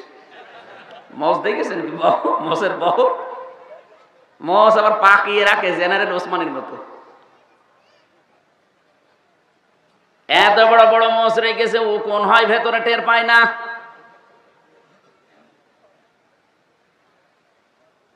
আমি আবার বলছি, আপনি নিজে ভালো, আপনার চরিত্র ভালো, আপনার বউ পর্দায় থাকে, ব্যবসা হালাল, আমিও জানি। কিন্তু আপনি তলে তলে যদি চরিত্রহীন লোকদেরকে সাপোর্ট করেন, সাহায্য করেন, লূত নবীর স্ত্রীকে যদি আল্লাহ ছাড় না দেয়, আপনাকে ছাড় দেবে কোন কায়দায় বলেন? এরপরও যদি আপনার মাথার মগজ একটু ঘোলামোলা না হয়, একটু নড়াচড়া না করে, আমার মনে হয় আপনার কপালের হেদায়েত নেই, আপনি জাহান্নামে যাবেন বলে তৈরি হয়েছে।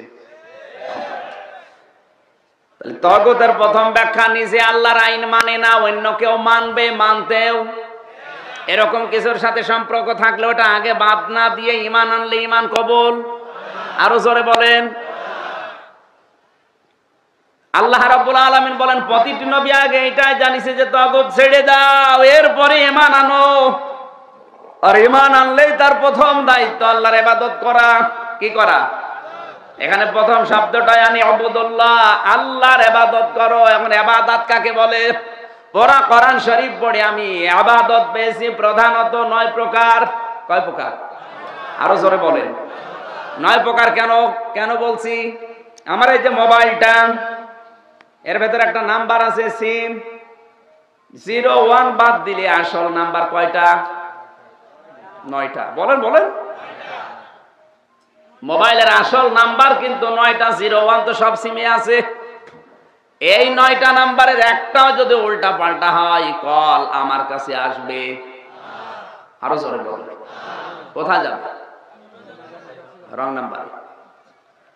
আমার নাম্বার হচ্ছে 01 বাদ 786 82 85 75।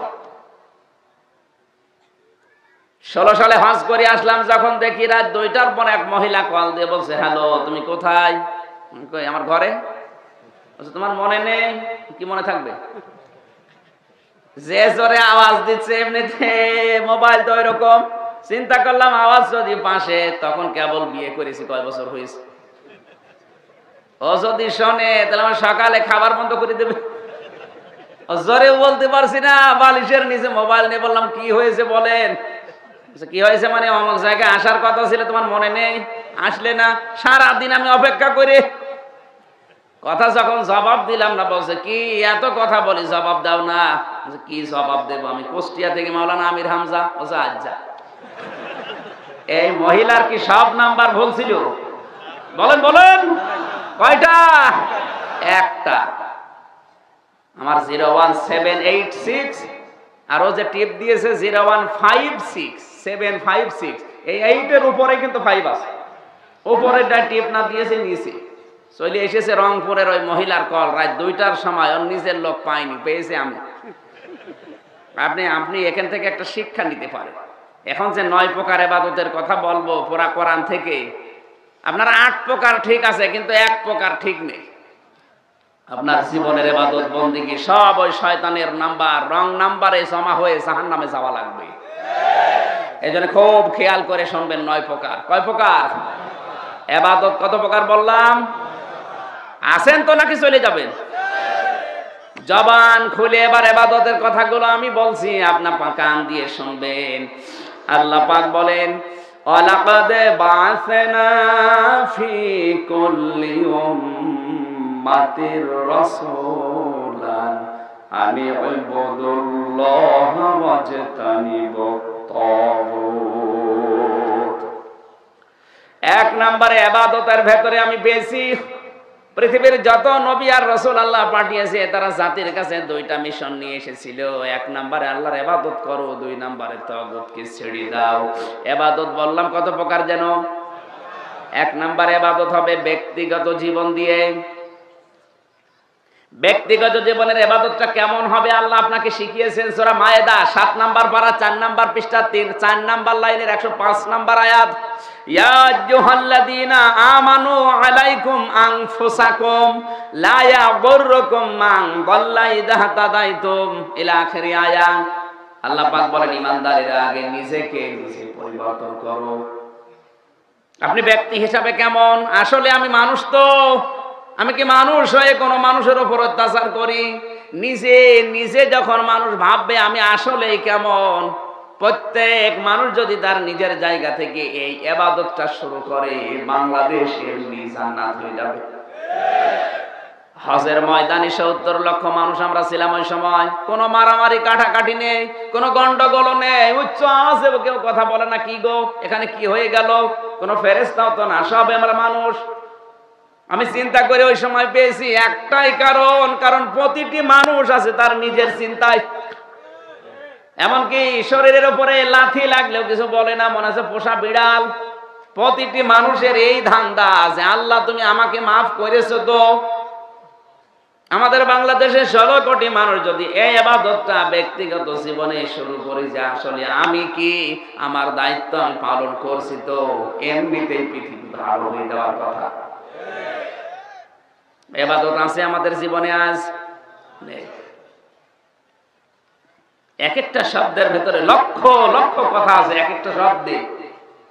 সারা রাত না এরকম কতরা কিছু আসবেন না, এখানে নিয়ে যান, আমার কিছু লাগবে না, একদম স্টপ হয়ে থাকবে। হ্যাঁ, সামারাইজ করার কথা বলেছিলাম তো, এই জন্যই তো আর 15 মিনিট আছে, থাকবেন তো আরো কিছু সময়। মাইকটা আপনারা ভালো নেননি, এই মাইক যেন আর মাহফিলে নেবেন না, গলা নষ্ট করে ফেলছে। দেখেন 1-1.5 ঘন্টা হলো তো গলা ব্যথা করছে।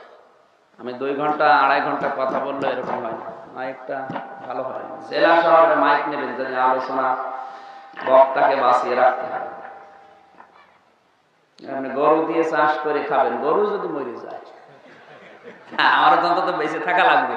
আর একটা হলে আমি চিল্লিয়ে পাল্লিয়ে গলা জোর দিয়ে বলতাম, এখন জোর দিয়ে বললে কালকে আর কথাই বের হয় না। অথচ কালকে মাহফিল সেই লক্ষ্মীপুর চাঁদপুরে। এই জন্য এটা না নিয়ে একটু পাওয়ার, যদি এনারা পাওয়ার বেশি করে নিতে পারে, 4500 5000 পাওয়ার যাদের, এদের নেবে। এ মনে হয় সর্বোচ্চ পাওয়ার 500 থেকে 600, এর রসনের সাথে জীবন যায় যায় অবস্থা, আমার শেষ করে ফেললো একেবারে।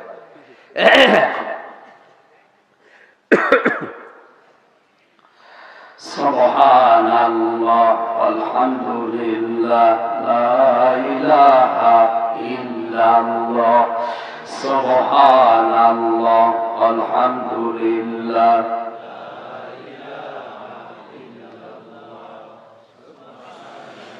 সুবহানাল্লাহ আলহামদুলিল্লাহ লা ইলাহা ইল্লাল্লাহ। আল্লাহ তোমার এই দুনিয়ায়,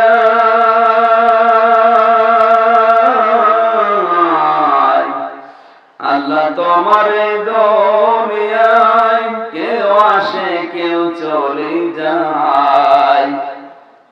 তোমার ভয়ে কারো কাঁদে না হৃদয়। আল্লাহ তোমার এই দুনিয়ায় কেউ আসে কেউ চলে যায়, তবু তোমার ভয়ে কারো কাঁদে না হৃদয়। আমার ভাইরা, ব্যক্তিগত জীবনের ইবাদত আমি নিজে থেকে শুরু করে প্রত্যেকটি মানুষ তার জায়গা থেকে শুরু করে। দ্বিতীয় নম্বর পেয়েছি পারিবারিক জীবনের ইবাদত। পারিবারিক জীবনের ইবাদতের ভেতরে নবী জানিয়েছেন প্রতিটি মানুষ হচ্ছে দায়িত্বশীল। কিয়ামতের দিন আল্লাহ তাআলা স্ব দায়িত্ব সম্পর্কে জিজ্ঞাসা করবে। আমি পরিবারের স্বামী, আমি স্বামী হিসাবে কেমন? আসলে আমার স্ত্রীর উপর কি অত্যাচার আমি চালাই? আমি আসলে বাবা হিসাবে কেমন? মেয়েকে আমি মোবাইল কিনে দিয়েছি টাচ, রাত 10টার সময় যখন ঘুমিয়ে যায় আপনি মোবাইলটা হাতে নেন, দেখেন তো এফএনএফ করা আছে কার নাম্বারে। ওর মেসেজ ফাংশনে গিয়ে দেখেন কত যুবক এলাকায় ওকে মেসেজ দিয়েছে, ও প্রিয়া তুমি কোথায়, শয়তান তোমারে খুঁজতেছে। এরকম মেসেজ পাবেন আপনি যে দেখবেন। ওর ভিডিও ফাংশন গুলো দেখেন তো কি আছে। আপনি পারিবারিক জীবনে আপনার ইবাদত আপনি বোঝেননি, মনে করেছেন শুধু নামাজ পড়া রোজা রাখা কালো বোরকা পরা ইবাদত। কে বলেছে? পারিবারিক জীবনে আপনার সন্তানের দায়িত্ব পালন করা ইবাদত, আপনার স্ত্রীর দায়িত্ব পালন করা ইবাদত। নবীজি বলেন আমি যতদিন নামাজে গেছি, নামাজে যাওয়ার আগে আমার স্ত্রী আয়েশার কপালে আমি চুমা দিয়েছিলাম। এটা যে পারিবারিক জীবনের একটা ইবাদত অনেকে জানেই না। সোমা খাই নিজের বউ বাদ দিয়ে অন্যটা, মানে প্রতিদিন নামাজে যাওয়ার আগে নবীজি তার স্ত্রীর কপালে সোমা দিতেন। এটা সুন্নাত। আপনি দিয়েছেন? হ্যাঁ, আলহামদুলিল্লাহ। মুরব্বী মানুষ এখনো প্রেম আছে। আর এখানে যারা আছে এই যে সোহেল ভাই, না এই আমল করা লাগবে। পারিবারিক জীবনের ইবাদত আমরা মনে করি শুধু নামাজ পড়া। কে বলেছে নামাজ পড়া? স্ত্রীর সাথে হাসি খুশি করা এটা ইবাদত। কত মানুষ কক্সবাজারে বিচে যে দেখবেন দৌড়াচ্ছে অন্যের হাত ধরে, বলবেন কে? নিজের বউ না, অন্যের বউ। পারিবারিক জীবনের ইবাদতটা আজ আমরা ভুলেই গেছি। এই জন্যই তো আমাদের ঘরে ঐশী তৈরি হচ্ছে, আনুষ্কা তৈরি হচ্ছে, দিহান তৈরি হচ্ছে। একটা যুবতী মেয়েকে গ্রুপ স্টাডি করার জন্য রাত 10টা-11টার সময় পাঠিয়ে দিচ্ছে বন্ধুর বাড়িতে। তো কি নিয়ে ফিরে আসবে বলেন তো? পারিবারিক জীবনের ইবাদত আমরা শেষ করে ফেলছি, একেবারে শেষ। বিশেষ করে এগুলো নষ্ট করার পেছনে কারণ হচ্ছে ভারতের এই সিরিয়াল গুলো। ভারতের এই সিরিয়াল সারাদিন বসে বসে দেখে আর প্র্যাকটিস করে। স্বামী আসলে বলে জানো তোমার মেয়ে হচ্ছে কিরণ মালা আর আমি কটকটি। ঠিক ওই রকমই হচ্ছে। পোশাক আশাক ওইভাবে বানায়। পোশাক কিনতে যাবেন দেখবেন পাগলু 2। পোশাকের নাম যদি এই হয়, ও যে পরবে সে পাগলু 3 হবে না।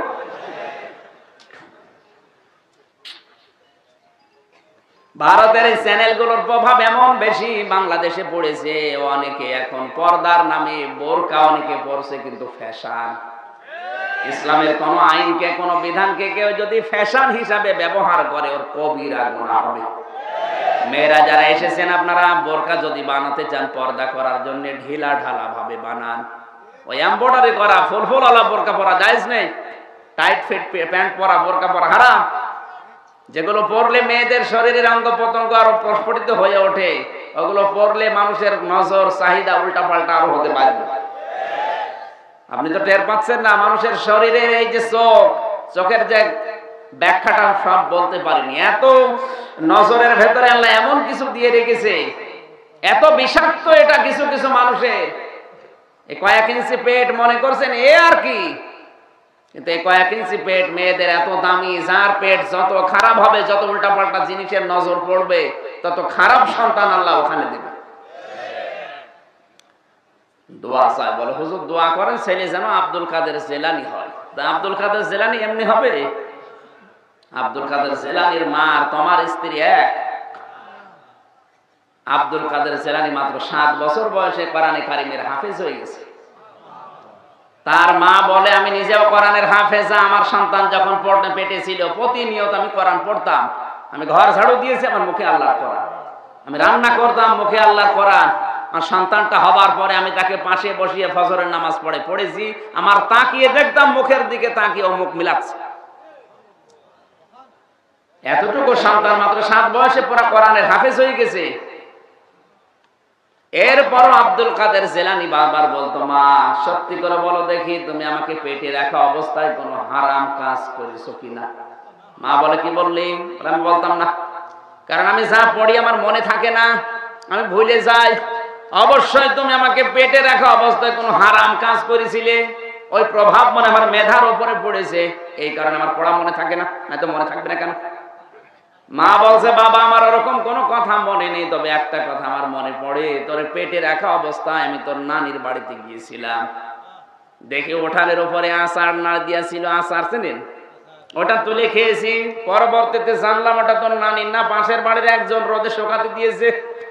ও বাবা কাদের, মানুষের জিনিস আমি না বলে খেয়েছি, ওই প্রভাব মনে হয় তোর মেধার উপরে পড়েছে, এই কারণে তোর পড়া মনে থাকে না। কক্সবাজারবাসী, সম্মানিতা মা বোনেরা, মানুষের সম্পদ সন্তান পেটে রাখা অবস্থায় না বলে খাওয়ার কারণে ওই প্রভাব যদি সন্তানের মেধার উপরে পড়ে, এই কারণে যদি পড়া মনে না থাকে, আমাদেরকে যারা পেটে নিচ্ছে ওরা কত কিছু না বলে খেয়ে হজম করে ফেলে। আব্দুল কাদের এমনি আসবে? আমার মা অত পর্দানিসীন না, তারপরও আমার এই মেধায় আল্লাহ যা দিয়েছিলেন, আমার মায়ের বরকতে এ পড়া কোরআন শরীফ মুখস্থ করতে আমার মাত্র 6 মাস লেগেছে। আপনাকে 6 বছর সময় দিলাম, সোহেল ভাই করে দেখেন তো। আমার এখন আর ওই মেধা নেই, এখন আমার 1 পৃষ্ঠায় 6 বছর লাগবে, কিন্তু ওই সময় আমি এক দিন 1 পারা করে মুখস্থ করেছি, তাও কিছু মনেই হতো না। মা বোন যারা এসেছেন, এখনো যদি আব্দুল কাদের জিলানীর মতো সন্তান আপনি উপহার দিতে চান, পেট ঠিক করেন। খুব দামি জায়গা এটা। একবার নওগাঁ শহরে, রাজশাহী নওগাঁ শহরে মাহফিলে গিয়ে দেখি এক মহিলার ব্লাউজের হাতা নেই। বললাম, আল্লাহ ব্লাউজের হাতা লাগাতে পারে না, গরিব মানুষ, তুমি বরকত দাও, অন্তত হাতা যেন লাগাতে পারে। ড্রাইভার বলছে, হুজুর দোয়া তুলে নেন। কেন? এ জিনিস সে জিনিস না, এর ডানা কাটা পৌরি, ওর ডানায় কোনো কাপড় নেই, পিঠ মনে আছে ফুটবল খেলার মাঠ, বুকে কোনো ওড়না নেই। অনেকে বলে, হুজুর আমি ভালো নজরে তাকাই। আরে শয়তান, কিসের নজর? না, মা বোন যারা এসেছেন, আপনার পেট ঠিক করা লাগবে। পারিবারিক জীবনে আপনার কারণে আজ অশান্তি। যেই মেয়ে লোকের ভেতরে 3টা গুণ থাকবে, ওই মেয়ে লোক ধ্বংস হতে বাধ্য। কয়টা? 1 নম্বরে যে মহিলা কারণে অকারণে তার স্বামীর সাথে জিদ ধরে থাকে, কথা বলে না, এরকম বউ আছে? কার হাত তোলেন তো? একজন ওঠো, তুমি ওঠো দেখি, ওঠো ওঠো ওঠো। ও যে হাত তুলে আবার বসে পড়িস, ও ভয় পাচ্ছে, বাড়ি গেলে আজকে ওর বিছানা আলাদা হয়ে যাবে, ও টের পাচ্ছে। আমি হাত তুলতে সাহস পাচ্ছি না, কারণ এই ক্যামেরার কারণে। যা করছি সব কাজ ম্যাডামের কাছে চলে যাবে। না, সম্মানিত মা বোনেরা, আপনাদের আমি ভালোবাসি, আমি চাই না আপনি জাহান্নামে যান, ধ্বংস হবেন বাধ্য আপনি। হাদিস, যেই মেয়ে লোক কারণে অকারণে স্বামীর সাথে জিদ ধরে থাকে, বেশ ভালো হয়েছে, হঠাৎ করে জিদ করে কথা বলে না, এই কথা বলছে না কেন?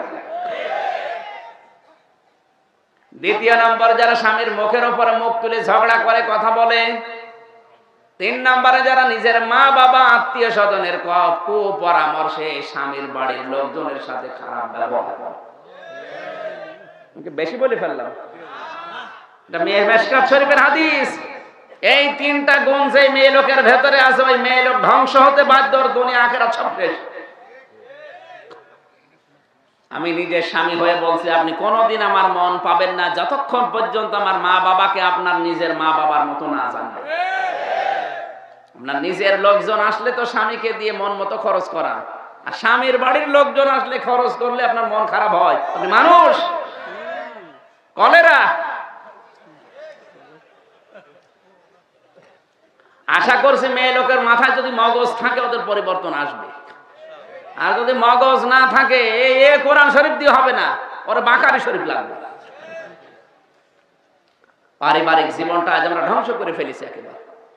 সূরা আহজাবের 33 নম্বর আয়াতটা আপনাদের পড়ার জন্য আহ্বান জানাচ্ছি। তাফসিরে ইবনে কাসির আর তাফসিরে খাজেন, তাফসিরে খাজেন এবং ইবনে কাসির, এই দুইটা তাফসির সহ আমরা সময় কম পাচ্ছি, এজন্য থিওরি গুলো বলছি। তাফসিরে খাজেন, তাফসিরে ইবনে কাসির, সূরা আহজাব 22 নম্বর পারা 2 নম্বর পৃষ্ঠা, না প্রথম নাম্বার পৃষ্ঠা 4 নম্বর লাইনে আছে 33 নম্বর আয়াত। বাড়ি যেয়ে নারী পুরুষ সবাই মিলাবেন। অকরনা ফি বুয়ুতিকুন্না ওয়ালা তাবাররাজনা তাবাররুজাল জাহিলিয়াতিল উলা। এই তাবাররুজ শব্দের তিনটা অর্থ ওখানে আছে। যেই মহিলা রাস্তাঘাটে আসার সময় 8-60 পোশাক পরে, রাস্তাঘাটে আসার সময় যারা সাজগোজ করে বের হয়, রাস্তাঘাটে আসার সময় যারা মাজা হালে দুলে চলে, এই তিনটা অর্থ হচ্ছে তাবাররুজের। এরা জান্নাতের সুঘ্রাণ পাবে না। আল্লাহ আমাদের এরকম মেয়ে লোক থেকে হেফাজত করুন, জোরে বলেন আমিন। এরপরে সামাজিক জীবন আছে, সামাজিক জীবনের স্তর আছে আবার 27টা। এরপরে রাজনৈতিক জীবন আছে, এখানে দর্শন আছে 3টা। এরপরে আছে ধর্মীয় জীবন, এরপরে আছে সাংস্কৃতিক জীবন, এরপরে অর্থনৈতিক জীবন, এরপরে আন্তর্জাতিক জীবন। এরকম 9টা জীবন পুরা কোরআনে আল্লাহ সাজিয়েছে। এর নাম ইবাদত। একটা ইবাদতও আমাদের জীবনে মিলছে না। আমি নির্ধারিত সময় পর্যন্ত টেনেছি 9:45 থেকে এখানে 11:20 বাজে। আমরা 1 ঘন্টা 35 মিনিট হয়ে গেছে। আগামীতে আবার সময় দেবো। আমি 5 মানে 1.5 ঘন্টার উপরে কথা বলি না। একটা মাহফিল আমার মনে হয় সামনে 2 দিন পরে, কালকের দিন পরে একটা মাহফিল আছে আপনাদের কক্সবাজার। কালকে যেহেতু চাঁদপুরে আছে, বর্ষা দিন আবার কক্সবাজার। এখানে আসবেন দিনের বেলায়। কি গ্রাম যেন ওই পাশে, ঈদগাহ, ঈদগাহ। যাই ওখানে আসেন। আমি 3 নাম্বার পয়েন্ট সামাজিক জীবন থেকে ওখানে কথা বলবো। দিনের বেলায় আসবেন, ওখানে মনে হয় 2টায় চলবে, 2টা 2:30টায় চলবে, আসর পর্যন্ত চালাবো ইনশাআল্লাহ। আজকের মতো শেষ করে দোয়া চাচ্ছি। আজকে যাওয়া লাগবে, আমি বাসের টিকিট কেটে রেখেছি তো, চলে যাবো।